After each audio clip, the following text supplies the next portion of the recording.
গুরুত্বপূর্ণ এলাকা, তার পাশেই আমাদের গর্বের সেনানিবাসের হেডকোয়ার্টার। আর অনেকগুলো গুরুত্বপূর্ণ প্রতিষ্ঠান চতুর্দিকে আছে।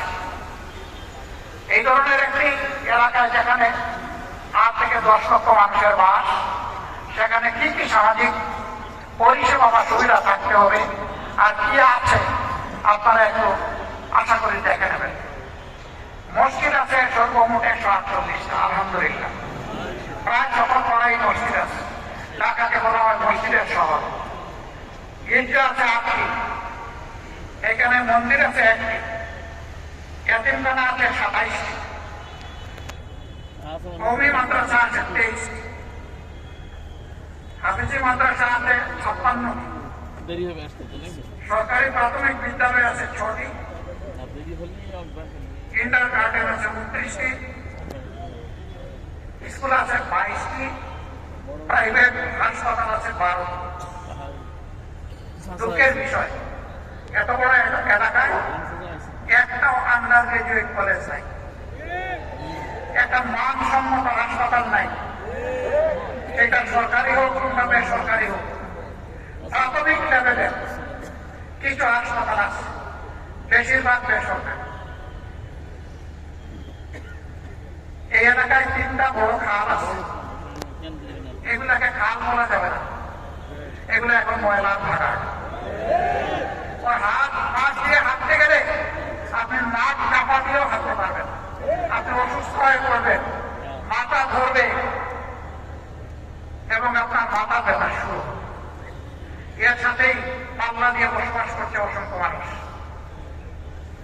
ড্রেনগুলা একেবারে অপরিচ্ছন্ন, মশা মাছির ভাগাড়, প্রজনন কেন্দ্র। রাস্তাগুলো সরু, যা একটু বড় করা হয়েছে রাস্তার মাঝখানে একটা লাইট পোস্ট। এটা দেখার কেউ নাই, সরানোর কোনো প্রয়োজন নাই। ভাঙা রাস্তা, বাচ্চারা স্কুলে যাওয়ার সময় 3বার ঘুরতে গিয়ে পড়ে, তার সাথে হাতে ধরা মাও পড়েছে। সন্ত্রাস, মাদক এই এলাকায় দীর্ঘদিন ক্ষতিগ্রস্ত করেছে।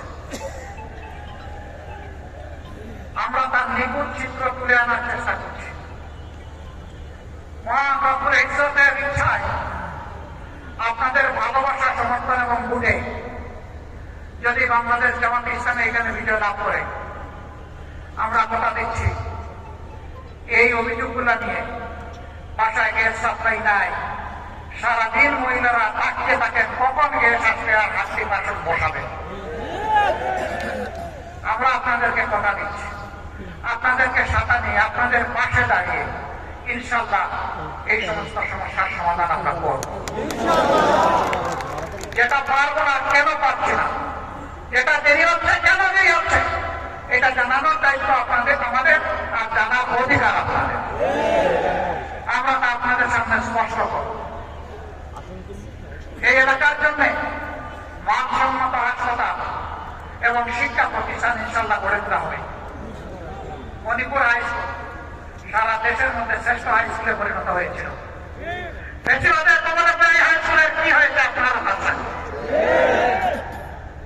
আমরা শুধু মণিপুর হাই স্কুল না, এরকম যতটা শিক্ষা প্রতিষ্ঠান আছে সবগুলাকে আমরা দেশের শ্রেষ্ঠ মানে আনার চেষ্টা করব। শুধু দেশ নয়, এই শিক্ষা প্রতিষ্ঠানগুলোতে কিভাবে বিশ্বমানে শিক্ষাদান নিশ্চিত করা যায় তার জন্য আমরা সর্বাত্মক চেষ্টা চালাবো ইনশাআল্লাহ। বাকি সমস্যাগুলো আপনাদেরকে সাথে নিয়ে আমরা সমাধান করব। প্রিয় দেশবাসী, আমি আজ আপনাদের সামনে দাঁড়িয়েছি বাংলাদেশ জামাত ইসলামের আমির হিসাবে না,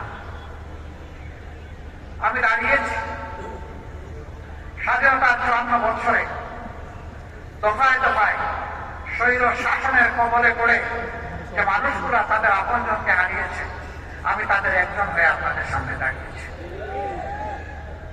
আমি আপনাদের সামনে দাঁড়িয়েছি যেই মানুষগুলা গুমের শিকার হয়েছে, সেই মানুষগুলা দুঃখী পরিবারের হয়ে। আমি আপনাদের সামনে দাঁড়িয়েছি ওই শিশুর হয়ে, গরিবের ঘরে জন্ম নেওয়ার কারণে দাঁত শিক্ষা জুটে না, পথ হারিয়েছে, এক পর্যায়ে অন্ধকার জগতে অন্ধকার গলিতে ঢুকে যায়।